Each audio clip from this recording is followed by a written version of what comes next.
রংপুরে আবু সাইদ হত্যা মামলায় ৩০ জনের বিরুদ্ধে অভিযোগ গঠন, পলাতক ২৬ আসামির বিরুদ্ধে ট্রাইব্যুনালে গ্রেফতারি পরোয়ানা। পিআর ইস্যুতে দ্বন্দ্ব সৃষ্টিকারীরা গণতন্ত্রে বিশ্বাসী নয় মন্তব্য মঈন খানের। নির্বাচিত সরকারের সঙ্গে সম্পর্কে আগ্রহী চীন, বললেন মির্জা ফখরুল। গণ অভ্যুত্থানের বার্ষিকী পালন নির্বিঘ্ন করবে সরকার, জানালেন স্বরাষ্ট্র উপদেষ্টা। ভুলে অস্ত্রের ম্যাগাজিন নিয়েছিলেন আসিফ মাহমুদ। জুলাই ঘোষণাপত্র নিয়ে কোনো দল ও সরকারের ওপর আস্থা নেই এনসিপি। ৩ আগস্টের আগে কেউ ঘোষণা দিলে বিরত থাকার ঘোষণা। আন্দোলন শেষে কর্মমুখর এনবিআর, বন্দরে চলছে স্বাভাবিক আমদানি রপ্তানি কার্যক্রম, নির্ভয়ে কাজ করার আহ্বান অর্থ উপদেষ্টার। তীব্র তাপপ্রবাহে হাঁসফাঁস ইউরোপ, স্পেনে তাপমাত্রা পারদ ঠেকেছে ৪৮ ডিগ্রিতে। অসহনীয় গরমে আমিরাতে জনজীবনের ভোগান্তি। এবং বিপিএল এর আগামী আসরে ফ্র্যাঞ্চাইজি নিতে আগ্রহী নোয়াখালী রয়্যালস।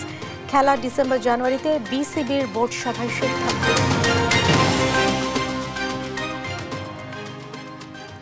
সংবাদ রাতে দেখছিলেন সংবাদ শিরোনাম, সঙ্গে আছে আমি জেসিকা বিদিন। বিস্তারিত।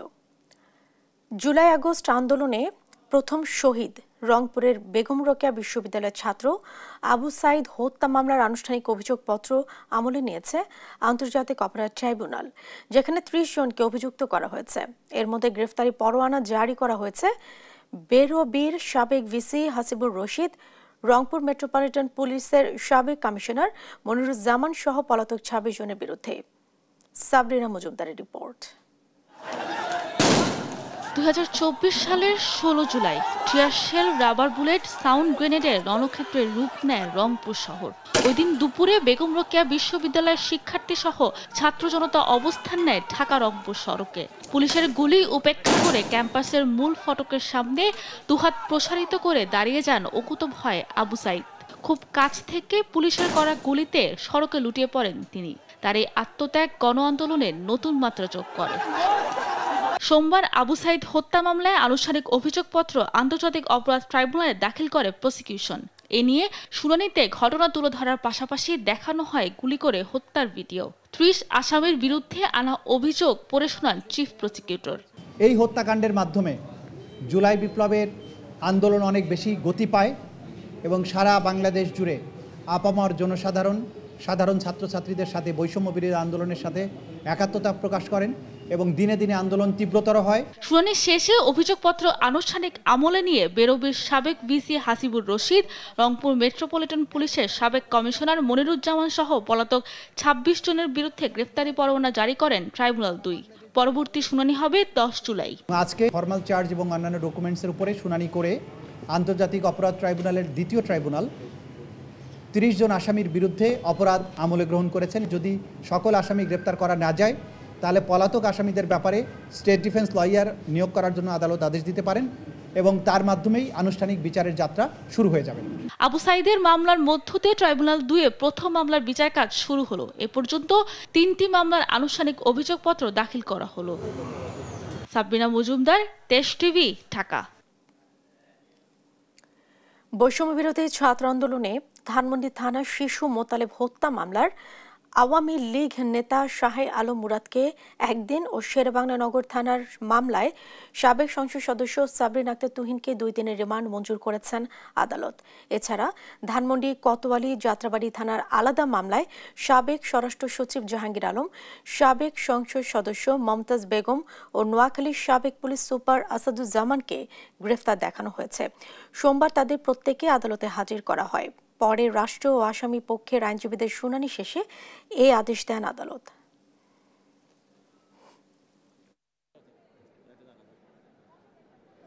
হাসিনার সহযোগী এবং হাসিনার অন্যতম আস্থাভাজন সাবেক সংরক্ষিত আসনের এমপি সাবিনা আক্তার তুহিন ৪৮ ঘন্টা বাট ২ দিন রিমান্ড মঞ্জুর করা হয়। সে হলো শাহ আলম মুরাদ।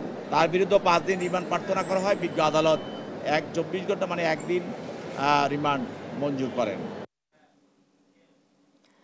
পিআর বা সংখ্যানুপাতিক পদ্ধতিতে নির্বাচনকে ইস্যু করে গণতন্ত্রে ফেরার আকাঙ্ক্ষা যারা বাধাগ্রস্ত করবে তারা বাংলাদেশি আদর্শে বিশ্বাস করে না বলে মন্তব্য করেছেন বিএনপির স্থায়ী কমিটির সদস্য ডক্টর আব্দুল মঈন খান।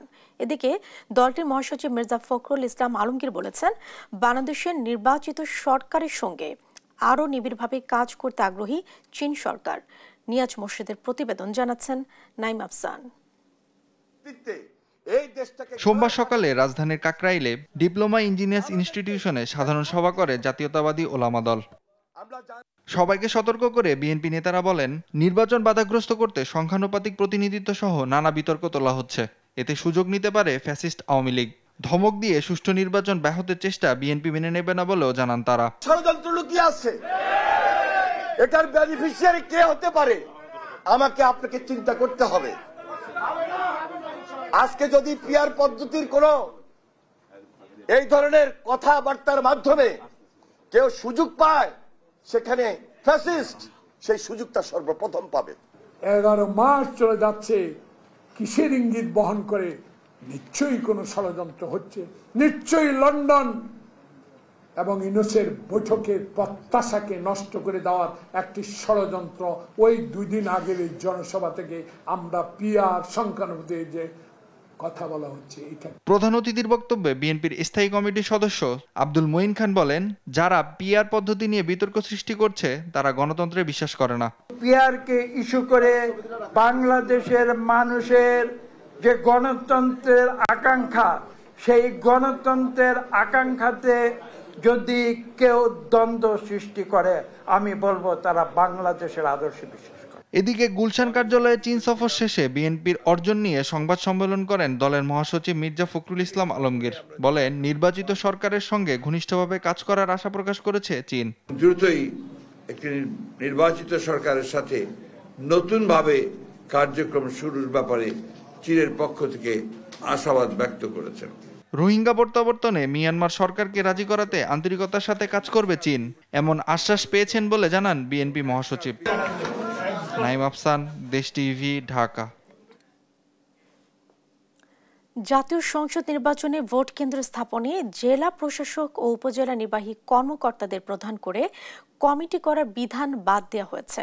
এরই মধ্যে জাতীয় সংসদ নির্বাচনে ভোট কেন্দ্র স্থাপন এবং ব্যবস্থাপনা নীতিমালা 2025 গেজেট আকারে প্রকাশ করেছে নির্বাচন কমিশন।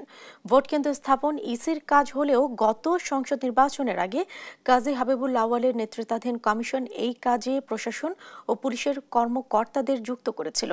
এরপর নীতিমালা সংশোধন করে তা আবার ইসির কর্মকর্তারা ভোট কেন্দ্র স্থাপনে তাদের ক্ষমতা ফিরে পেলেন। স্থানীয় সরকার উপদেষ্টা আসিফ মাহমুদ ভুলে ব্যাগে করে তার লাইসেন্স করা অস্ত্রের ম্যাগাজিন বিমানবন্দরে নিয়ে গিয়েছিলেন, এমনটাই জানালেন স্বরাষ্ট্র উপদেষ্টা জাহাঙ্গীর আলম চৌধুরী। সোমবার বিকেলে সচিবালয়ে আইন শৃঙ্খলা সংক্রান্ত কোর কমিটির বৈঠক শেষে কথা বলেন তিনি। জানান, 1 জুলাই থেকে 5 আগস্ট পর্যন্ত সারা দেশে আয়োজিত গণ অভ্যুত্থান বার্ষিকীর অনুষ্ঠান নির্বিঘ্ন করতে পদক্ষেপ নেওয়া হয়েছে। তৌফিক মাহমুদ মুন্না রিপোর্ট। রোববার মরক্কো যাওয়ার পথে ঢাকার হযরত শাহজালাল আন্তর্জাতিক বিমানবন্দরে উপদেষ্টা আসিফ মাহমুদ সজীব ভুঁইয়ার হাত ব্যাগে অস্ত্রের ম্যাগাজিন মিলে। পরে নিজের ফেসবুকে জানান, প্যাকিং এর সময় অস্ত্রসহ একটি ম্যাগাজিন রেখে এলেও ভুলবশত আরেকটি ম্যাগাজিন ব্যাগেই রয়ে যায়, যেটা স্ক্যানে শনাক্ত হওয়ার পর প্রোটোকল অফিসারের কাছে হস্তান্তর করেন তিনি। সোমবার দুপুরে সচিবালয় স্বরাষ্ট্র মন্ত্রণালয়ের সভাকক্ষে বসে আইন শৃঙ্খলা সংক্রান্ত কোর কমিটির বৈঠক। গণ অভ্যুত্থানের বার্ষিকী ঘিরে দেশের বিভিন্ন রাজনৈতিক দল ও সামাজিক সংগঠনের নেওয়া কর্মসূচিতে নিরাপত্তা দেওয়ার সিদ্ধান্ত হয়। পরে স্বরাষ্ট্র উপদেষ্টা জানান, আগামী 5 আগস্ট পর্যন্ত গণ অভ্যুত্থান বার্ষিকীর আয়োজন ঘিরে নিরাপত্তা নিশ্চিত করা হবে। আর প্লাস আপনি জানেন, একটা আগামী কাল থেকে শুরু হচ্ছে একটা আমাদের বড় ইভেন্ট, 1 জুলাই থেকে 5 আগস্ট পর্যন্ত। এই ব্যাপারটাই আমাদের আলোচনা হয়েছে। এখানে ধরেন যে বিভিন্ন পার্টি এবং বিভিন্ন সামাজিক সংগঠন, তাদের অনেক অনুষ্ঠান থাকবে।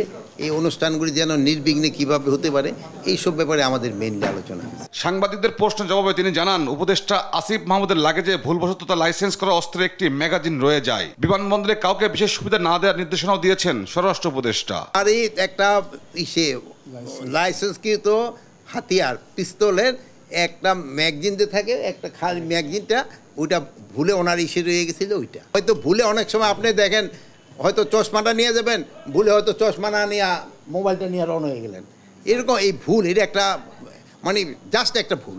বৈধ লাইসেন্সের ক্ষেত্রে 30 বছর আছে না কীরকম, অবশ্যই আইনটা মানে নতুন আইন হচ্ছে, আমি যেহেতু এই আইনটা পুরোটা দেখি না এই ব্যাপারে আমি কিছু বলতে পারবো। দেশের সার্বিক আইন শৃঙ্খলা পরিস্থিতির উপর সরকারের কঠোর নজরদারি রয়েছে বলে জানান স্বরাষ্ট্র উপদেষ্টা। তৌফিক মাহমুদ মুন্না, দেশ টিভি, ঢাকা। জুলাই ঘোষণাপত্র নিয়ে রাজনৈতিক দল এবং সরকারের উপর আস্থা নেই জাতীয় নাগরিক পার্টির।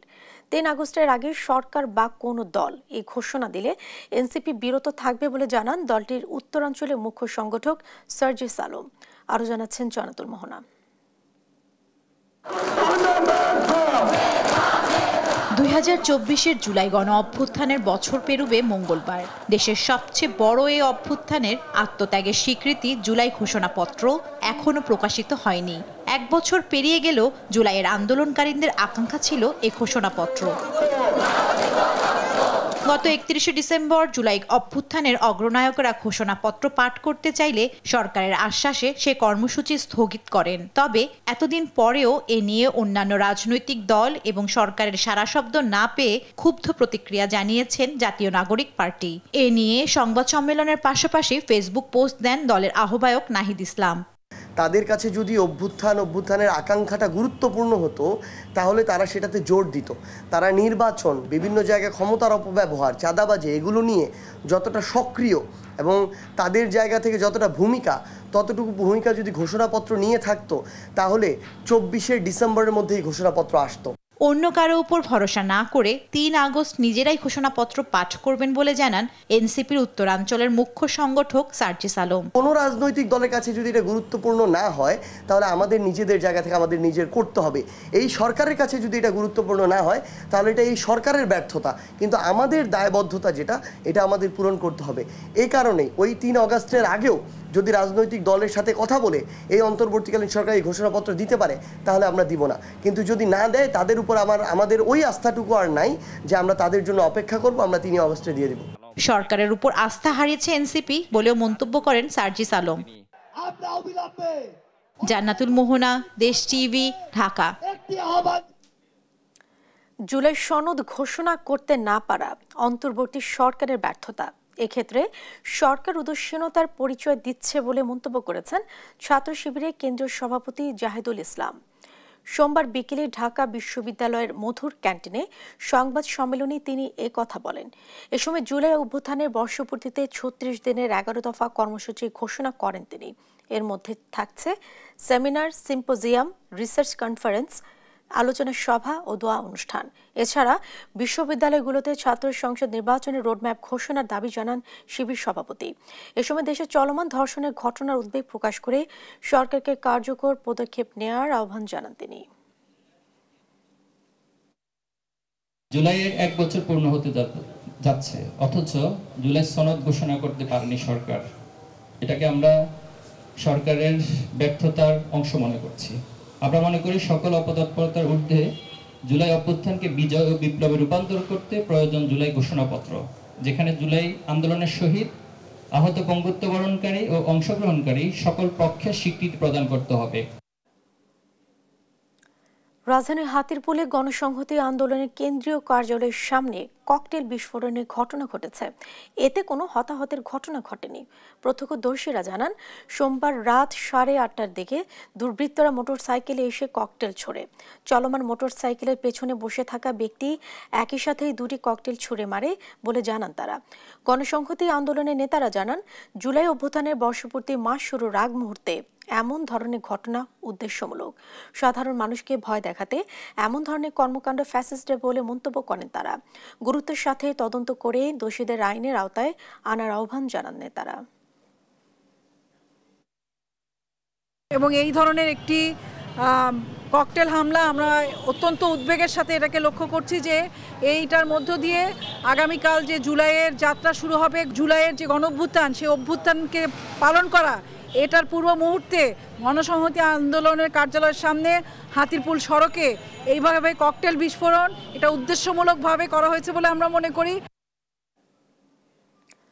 টানা 1.5 মাস ধরে চলা আন্দোলন কর্মসূচি শেষে স্বাভাবিক হতে শুরু করেছে জাতীয় রাজস্ব বোর্ডের সব দফতরের কার্যক্রম। সোমবার সকাল থেকে কাজে ফিরেছেন কর্মকর্তা কর্মচারীরা। সবকিছু ভুলে গিয়ে সবাইকে আগের মতো কাজ করার আহ্বান জানান এনবিআর চেয়ারম্যান। জানান সব কাস্টমস হাউস চালু আছে, পণ্যের শুল্কায়ন স্বাভাবিক রয়েছে। এদিকে কর্মকর্তা কর্মচারীদের নির্ভয়ে কাজ করার আহ্বান জানিয়ে অর্থ উপদেষ্টা বলেন, দুদকের তদন্তে হস্তক্ষেপ করবে না সরকার। আরো জানাচ্ছেন মোহাম্মদ সাকিব। রোববার রাতে আন্দোলন প্রত্যাহারের পর সোমবার সকাল থেকে জাতীয় রাজস্ব বোর্ডের আগারগাঁও প্রধান কার্যালয় সহ দেশের সব কর ও শুল্ক দপ্তরে যোগ দিতে শুরু করেন কর্মকর্তা কর্মচারীরা। যা হয়েছে তা ভুলে গিয়ে আগের মতো কাজ করতে কর্মকর্তা কর্মচারীদের প্রতি আহ্বান জানিয়েছেন এনবিআর চেয়ারম্যান আব্দুর রহমান খান। জানান সব কাস্টমস হাউস চালু আছে, স্বাভাবিক গতিতে চলছে পণ্যের শুল্কায়ন কার্যক্রম। কর্মবিরতি ছিল সেটা প্রত্যাহার করে, এটা আপনারা সবাই জেনেছেন। এতে আমি মনে করি যে সবার মধ্যে একটা স্বস্তি বিরাজ করছে, বিশেষ করে আমাদের ব্যবসায়ীদের মধ্যে এবং নীতি নির্ধারকদের মধ্যে। সব দিক থেকেই এটা একটা স্বস্তির খবর। প্রশ্নের জবাবে তিনি বলেন, গেল অর্থ বছরের শেষ দিন পর্যন্ত রাজস্ব আদায় হয়েছে প্রায় 3,61,000 কোটি টাকা। তবে চূড়ান্ত তথ্য মিলবে 2-1 সপ্তাহ পর। আজকে সকাল 10টা পর্যন্ত আমাদের রেভিনিউ আদায় হয়েছে 3,60,922 কোটি টাকা। এর বাইরে আমাদের কিছু বিশেষ করে গভর্নমেন্ট প্রজেক্টগুলোতে যেটা যে ট্যাক্স এবং ভ্যাট যেটা বিল থেকে যেটা আদায় হয়তো 2-3 সপ্তাহ লেগে যাবে ফাইনাল ফিগার আসতে। এদিকে এনবিআর এর কর্মকর্তা কর্মচারীদের নির্ভয়ে কাজ করার আহ্বান জানিয়েছেন অর্থ উপদেষ্টা ডক্টর সালেউদ্দিন আহমেদ। সচিবালয়ে তিনি সাংবাদিকদের আরো বলেন, এনবিআর কর্মকর্তাদের বিরুদ্ধে দুদকের তদন্তের ক্ষেত্রে কোনো হস্তক্ষেপ করবে না সরকার। দুদক সম্পর্কে আমি কোনো উত্তর দেব না, ওদের আলাদা টার্মস অফ রেফারেন্স আছে, ওটা দরকার হলে আপনার আলাদাভাবে তাদেরকে জিজ্ঞেস করবেন। ডেফিনেটলি সরকার থেকে কিন্তু এখন কোনো রকম কোনো ইন্টারফেয়ার, এখন আপনার ভালো করে কাজ করেন, কোনো রকম আমরা যেটা ইংরেজি বলি ফেভার অর ফিয়ার, পক্ষপাত এটা ছাড়া যদি কাজ করে তাদের কারো অসুবিধা হওয়ার কথা। এর আগে এনবিআর চেয়ারম্যানের অপসারণ ও সংস্কার দাবিতে এনবিআর সংস্কার ঐক্য পরিষদের আন্দোলনে রাজস্ব আহরণের পাশাপাশি আমদানি রপ্তানি কার্যক্রম চরমভাবে ব্যাহত হয়। পরে এই কার্যক্রমকে অত্যাবশ্যকীয় সেবা ঘোষণা করে কাজে ফেরার নির্দেশ দেয় সরকার। মোহাম্মদ সাকিব, দেশ টিভি, ঢাকা। শাটডাউন কর্মসূচি প্রত্যাহারের পর থেকেই শুল্কায়ন শুরু হয়েছে চট্টগ্রাম বন্দর সহ দেশের সব স্থলবন্দরে। আমদানি রফতানি শুরু হওয়ায় স্বাভাবিক কার্যক্রমে ফিরেছে এসব বন্দর। শ্রমিক কর্মচারীদের মধ্যে ফিরেছে কর্মচাঞ্চল্য। এতে খুশি ব্যবসায়ীরা। সহকর্মীদের তথ্য ছবিতে আরো জানাচ্ছেন আব্দুল্লাহ মারুফ। সোমবার সকাল থেকে চট্টগ্রাম বন্দরে আমদানি রপ্তানি কার্যক্রম পুরোদমে শুরু হয়েছে। বন্দর সংশ্লিষ্টরা জানায়, আমদানি রপ্তানি পণ্যের শুল্কায়ন বন্ধ থাকায় রপ্তানি পণ্যের শিপমেন্ট করা যায়নি। বিভিন্ন অফ ডকে এসব পণ্য শিপমেন্টের অপেক্ষায় রয়েছে। শুল্কায়ন শেষে দ্রুত এসব পণ্য শিপমেন্ট করা হবে। এর আগে কাস্টমস কর্মকর্তাদের শাটডাউন কর্মসূচির কারণে প্রায় 3,500 রপ্তানি পণ্য বোঝাই কন্টেইনার শিপমেন্টের জন্য অপেক্ষমান ছিল। ব্যবসা বাণিজ্যের বৃহত্তর স্বার্থের কথা বিবেচনা করে জাতীয় রাজস্ব বোর্ডের কর্মকর্তারা দেশব্যাপী শাটডাউন কর্মসূচি প্রত্যাহার করার পর বেনাপোল বন্দরে আমদানি রপ্তানি স্বাভাবিক হয়েছে। একের পর এক কলমবিরতি ও কর্মবিরতিতে শিল্প কারখানা কাঁচামাল সংকটে বন্ধ হতে চলেছিল, সেটি আবার প্রাণ ফিরে পাবে বলে মন্তব্য করছেন সিএনডিএফ ব্যবসায়ীরা। সকাল থেকে স্মুথলি ভাবে কাজ হচ্ছে এবং স্বাভাবিকভাবে বেনাপোল বন্দর থেকেও পণ্য ডেলিভারি হচ্ছে। চাঁপাইনবাবগঞ্জের সোনা মসজিদ স্থলবন্দরে আমদানি রপ্তানি শুরু হয়েছে। সকাল থেকে ভারতীয় পণ্য বোঝাই ট্রাক সোনা মসজিদ স্থলবন্দরে প্রবেশ করতে দেখা যায়। 2 দিন সোনা মসজিদ স্থলবন্দরে অচলাবস্থার কারণে প্রায় 7 কোটি টাকার রাজস্ব ঘাটতি হয়েছে বলে জানায় কাস্টমস কর্মকর্তারা। ভারতের মহদীপুর স্থলবন্দরে প্রায় 7 শতাধিক পণ্য বোঝাই ট্রাক আটকে পড়ে গত 2 দিনে। 3 দিন পর বন্ধ আছে, আমরা কাজ করতে পারিনি। আজকে গাড়ি ঢুকছে, আমরা এসছি আজ। শাটডাউন কর্মসূচি প্রত্যাহার করায় ব্রাহ্মণবাড়িয়ার আখাউড়া স্থলবন্দরের আমদানি রপ্তানি কার্যক্রম স্বাভাবিক হয়েছে। সোমবার সকাল থেকে ভারতের রপ্তানির জন্য বিভিন্ন পণ্য বন্দরের ট্রাক ইয়ার্ডে আনা হয়েছে। বন্দরে কর্মচাঞ্চল্যতা ফিরে আসায় ব্যবসায়ীদের মধ্যেও স্বস্তি ফিরে এসেছে।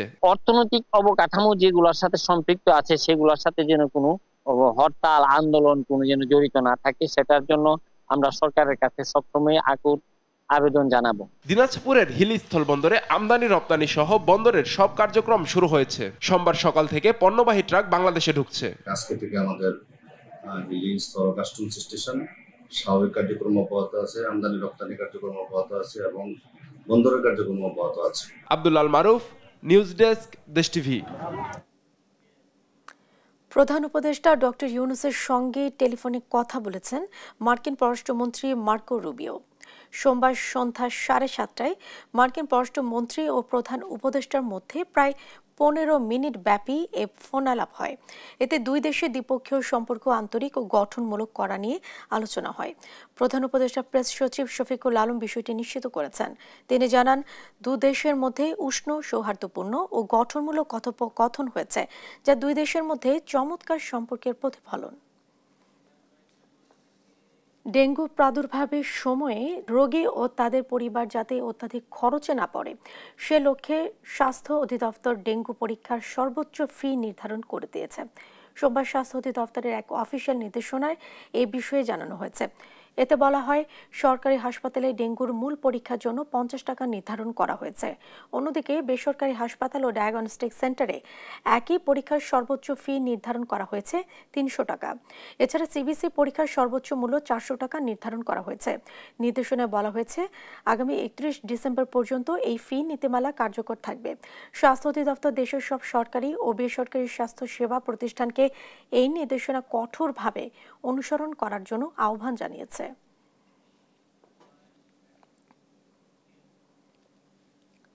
জুলাই অভ্যুত্থান নিয়ে মানুষের আকাঙ্ক্ষা এই সরকার পূরণ করতে পারেনি বলে মন্তব্য করেছেন গণ অধিকার পরিষদের সভাপতি নুরুল হক নূর। চলমান রাজনৈতিক পরিস্থিতি ও জুলাই অভ্যুত্থান দিবসকে সামনে রেখে দলটির কর্মসূচি জানাতে সোমবার সংবাদ সম্মেলনে এই মন্তব্য করেন তিনি। নূর বলেন, সরকার বসে মানুষের আকাঙ্ক্ষার বিপরীতে কাজ করছে। আন্দোলনের নেতৃত্ব দেয়া অনেকেই। জাতীয় ঐক্য প্রতিষ্ঠায় জুলাই অভ্যুত্থান দিবসকে সামনে রেখে আগামী 1 জুলাই ঐক্য ও সংহতি সমাবেশের ঘোষণা দেয় নূর। এছাড়াও 36শে জুলাই উপলক্ষে মাসব্যাপী কর্মসূচি দিয়েছে গণ অধিকার পরিষদ। স্থানীয় সরকার নির্বাচনের রোডম্যাপের দাবিও জানান তারা। রাজনৈতিকভাবে আধিপত্য বিস্তার, দখলবাজি নয়, বিভিন্ন সংগঠন, পেশাজীবী সংগঠন, শিক্ষক সংগঠন, প্রেস ক্লাব, বিভিন্ন সমিতি, সচিবালয় সব দখল হয়ে গেছে, হাত বদল হয়েছে, আর কোনো পরিবর্তন হয় নাই। যার ফলে আজকে আইনের শাসনের অবনতি হচ্ছে। মানুষের যে আকাঙ্ক্ষা ছিল পরিবর্তনের, সেই পরিবর্তন আমরা করতে চাই। যেই কারণেই আমাদের যখন হতাশা তৈরি হবে, আমাদের যখন ক্ষোভ তৈরি হবে, তখনই এই জুলাইকে আমাদেরকে সামনে নিয়ে আসতে হবে। জুলাই ঘোষণাপত্রের দাবিতে প্রধান উপদেষ্টার বাসভবন যমুনার সামনে অবস্থান কর্মসূচি পালন করেছে জুলাই যোদ্ধা সংসদ। সোমবার দুপুর 3টার দিকে রমনা পার্কের গেটে অবস্থান নেন তারা। সরকার নির্ধারিত 30 কার্যদিবস পার হলেও এই ঘোষণাপত্র না দেওয়ার ক্ষোভ জানান তারা। পুলিশের রমনা জোনের ডিসি ও ডিএমপি কমিশনার এসে সেখান থেকে চলে যেতে বললেও অবস্থান করেন জুলাই যোদ্ধারা। জুলাই হত্যাকাণ্ডে জড়িতদের বিচারের দাবিও জানান আন্দোলনকারীরা।